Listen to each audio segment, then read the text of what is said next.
This is Hrolf Herjolfssen, and this is a filk that was written in Lochac for midwinter in AS 16. It's called James the Lefty Sinister.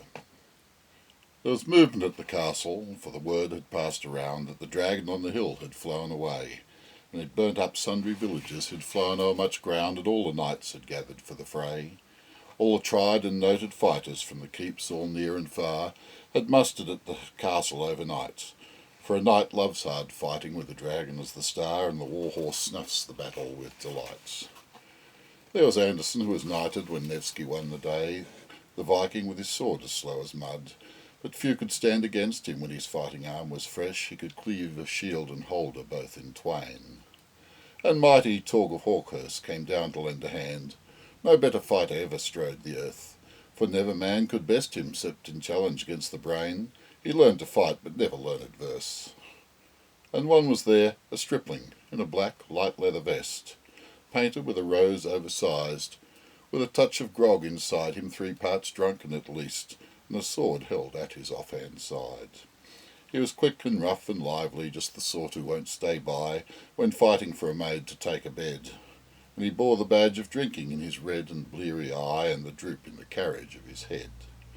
But still so slight and weedy, one would doubt his power to stay, and the old man said, "This night will never do for a long and tiring fight, lad. You'd better stop away, this dragon's far too rough for such as you." So he waited, bad and lustful. Only Thorold stood his friend. "I think we ought to let him come," he said. "I warrant he'll be with us when he's wanted at the end, for both his horse and he are island bred. He's James the Lefty Sinister, down from Scotland's Isles, where the dragon's twice as big and twice as rough, where a man is not a man until he can be drunken still and ride, and a man that holds a sword is man enough. For beating down the neighbours' raids to hold them safe their homes, they always keep their swords and axes keen. I have seen full many drunken knights since first then I did roam, but nowhere yet such brawlers have I seen." So they went.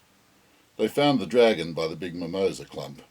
He raced toward them with a fearful row, and the old man gave his orders. "Sirs, go at him from the jump, no use to try for fancy fighting now. And Thorold, you must lance him, try and lance him from the right. Ride boldly, sir, ne'er forget the thrills, for never yet was fighter who could take a dragon's bite, but a lance will give a dragon grievous ills." So Thorold rode to lance him, to pierce him in the wing, where the best and boldest fighters take their place. And he raced his war horse toward him, and he made the rangers ring his war cry, and they met then face to face. It all halted for a moment, as Torg flew through the air, for the dragon to this fighting was not new. He had armoured up his skin and hide with jewels fine and fair, and Thorold's lance lay on the field in two. Then they charged with the hill behind their back, resounding to the thunder of their tread, and their war cries woke the echoes, and the dragon answered back, its breath now fire coloured fearful red.